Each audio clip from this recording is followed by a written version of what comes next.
এই আইন শৃঙ্খলা পরিস্থিতি খারাপের পেছনে কিছু কারণ আছে। প্রথম কারণটা হচ্ছে যে আমরা নিজেরা হানাহানির মধ্যে ব্যস্ত, একজন আরেকজনের বিরুদ্ধে বিষোদ্গারে ব্যস্ত।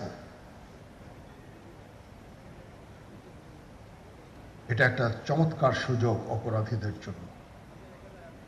যেহেতু আমরা একটা অরাজক পরিস্থিতির মধ্যে বিরাজ করছি, তারা খুব ভালোভাবেই জানে যে এই সময় যদি এই সমস্ত অপরাধ করা যায় তাহলে এখান থেকে পরিত্রাণ পাওয়া সম্ভব। সেই কারণে এই অপরাধগুলো হচ্ছে।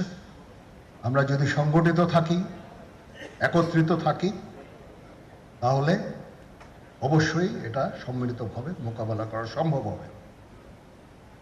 Police, RAB, BGB, DGFI, NSI এগুলো দেশের জন্য অত্যন্ত গুরুত্বপূর্ণ কাজ করেছে অতীতে।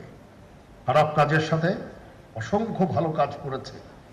আজকে যে দেশের স্থিতিশীলতা, দেশটাকে যে এত বছর স্থিতিশীল রাখা হয়েছে, এটার কারণ হচ্ছে এই সশস্ত্র বাহিনীর বহু সেনা সদস্য, সিভিলিয়ান সবাই মিলে এই অর্গানাইজেশনগুলোকে, অসামরিক, সামরিক সবাই মিলে এই অর্গানাইজেশনগুলোকে এফেক্টিভ রেখেছে। সেই জন্য আজকে সুন্দর, এতদিন ধরে আমরা একটা সুন্দর পরিবেশ পেয়েছি। এর মধ্যে যারা কাজ করেছে, যদি অপরাধ করে থাকে সেটা শাস্তি হবে, অবশ্যই শাস্তি হতে হবে, না হলে এই জিনিস আবার ঘটবে। আমরা সেটাকে বন্ধ করতে চাই চিরতরে, কিন্তু তার আগে মনে রাখতে হবে আমরা এমনভাবে কাজটা করব এই সমস্ত অর্গানাইজেশনগুলো যেন আন্ডারমাইন না হয়। আজকে পুলিশ সদস্য কাজ করছে না, একটা বিশাল বড় কারণ হচ্ছে অনেকের বিরুদ্ধে মামলা, অনেকে জেলে।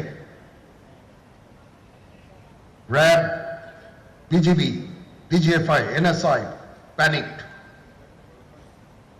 বিভিন্ন দোষারোপ, গুম, খুন ইত্যাদি তদন্ত চলছে। অবশ্যই তদন্ত হবে, দোষীদের বিচারের আওতায় আনতে হবে।